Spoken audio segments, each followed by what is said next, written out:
అంతర్జాతీయ క్రికెట్‌లో ఇండియా, పాకిస్తాన్ తలపడితే ఉండే మజాయే వేరు. దాయాదుల పోరు కోసం క్రికెట్ ప్రపంచం మొత్తం ఎదురుచూస్తుంది. బుల్లెట్లు లేని యుద్ధాన్ని ఆస్వాదిస్తుంది. కొన్నేళ్లుగా రెండు జట్ల మధ్య బైలేటరల్ సిరీస్‌లు జరగడం లేదు. మేజర్ టోర్నీల్లో మాత్రమే ఫేస్ టు ఫేస్ తలపడుతున్నాయి. ఈసారి ఛాంపియన్స్ ట్రోఫీలోనే భారత్, పాకిస్తాన్ మ్యాచ్ హైలైట్‌గా నిలవబోతోంది. ఈ మ్యాచ్ కోసం క్రికెట్ ప్రపంచం ఇప్పటినుంచే ఎదురుచూస్తోంది. దాయాదుల మ్యాచ్‌పై రోజురోజుకీ అంచనాలు కూడా ఓ రేంజ్‌లో పెరుగుతున్నాయి. దుబాయ్‌లో ఫిబ్రవరి 23న భారత్, పాకిస్తాన్ తలపడబోతున్నాయి.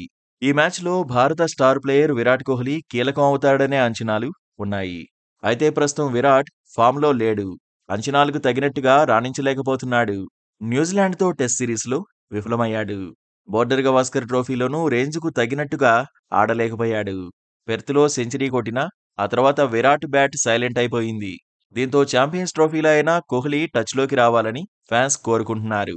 అయితే పాకిస్తాన్‌తో మ్యాచ్‌లో మాత్రం రెచ్చిపోతాడనే ఎక్స్‌పెక్టేషన్స్ ఉన్నాయి. అందుకు తగినట్టే పాకిస్తాన్ మాజీ బౌలర్ షోయబ్ అఖ్తర్ స్పందించాడు. కోహ్లీ ఫామ్‌లో లేడని టెన్షన్ పడనక్కర్లేదన్నాడు. జస్ట్ 2022 టీ20 వరల్డ్ కప్‌లో మెల్బోర్న్ ఇన్నింగ్స్‌ను గుర్తు చేస్తే చాలంటున్నాడు. ఆ మ్యాచ్‌లో విరాట్ చివరి వరకు క్రీజ్‌లో ఉన్న విషయాన్ని గుర్తు చేశాడు. అయితే అప్పట్లో కోహ్లీ మాదిరిగా ఈసారి బాబర్ ఆజం ఆడే అవకాశం ఉందన్నాడు. సయీం అయూబ్ ఇంజరీ పాకిస్తాన్‌కు మైనసేనన్నాడు. ఫఖర్ జమాన్‌తో కలిసి ఇన్నింగ్స్ ఆరంభిస్తే విధ్వంసమేనని చెప్పుకొచ్చాడు. అయితే భారత్ పాక్ మ్యాచ్ల్లో ఎవరు గెలిచేది చెప్పలేమన్నాడు. దుబాయ్‌లో రెండు జట్లు ఫేవరెట్‌గానే బరిలోకి దిగుతాయన్నాడు. 2021 టీ20 వరల్డ్ కప్‌లో భారత్‌పై పాకిస్తాన్ 10 వికెట్ల తేడాతో గెలిచిందన్నాడు. ఈసారి టీమిండియాను లైట్ తీసుకుంటే పాకిస్తాన్‌కు షాక్ తప్పదన్నాడు. మరోవైపు 2022 టీ20 వరల్డ్ కప్‌లో కోహ్లీ విధ్వంసాన్ని అభిమానులు గుర్తు చేసుకుంటున్నారు. నిజానికి మెల్బోర్న్‌లో జరిగిన మ్యాచ్‌లో టీమిండియా తడబడింది. 160 పరుగుల టార్గెట్ చేజ్‌లో ఒత్తిడికి లోనైంది. 31 పరుగులకే 4 వికెట్లు కోల్పోయింది.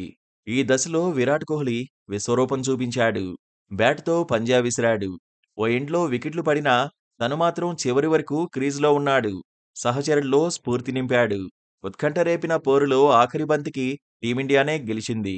ఈ మ్యాచ్‌లో విరాట్ కోహ్లీ 82 పరుగులతో అజేయంగా నిలిచాడు. ఛాంపియన్స్ ట్రోఫీలోనూ అలాంటి ప్రదర్శననే ఫ్యాన్స్ కోరుకుంటున్నారు.